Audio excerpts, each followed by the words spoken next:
አዲስ ከተማ ሁለተኛ ደረጃ ትምህርት ቤት የተመሰረተው በግተራ በሚባል ቦታ ላይ ነው።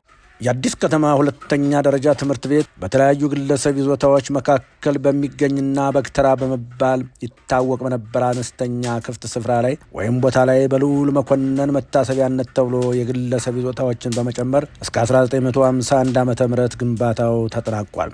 የአዲስ ከተማ ሁለተኛ ደረጃ ትምህርት ቤት ሲገነባ አዳሪ ትምህርት ቤት እንዲሆን ታስቦ ነበር።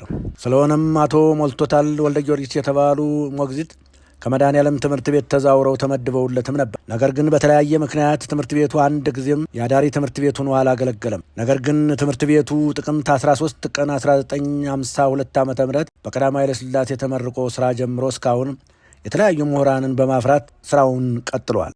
ትምህርት ቤቱ በ1952 ዓ.ም ስራ ሲጀምር የመጀመሪያው ርዕሰ መምህር የነበሩት የውጭ ዜጋ ሚስተር ዊሊያም ጆፌልሰን ሲሆኑ ከሳቸው ጀምሮ እስከ 2000 ዓ.ም 17 ርዕሳነ መምህራን ትምህርት ቤቱን አስተዳድረውታል። ረጅም ጊዜ በትምህርት ቤቱ አገልግሎት የሰጡት አቶ አርአያ ገብረ እግዚአብሔር፣ ሁለተኛው ደግሞ አቶ ዳኛው ገብሩ ነበሩ።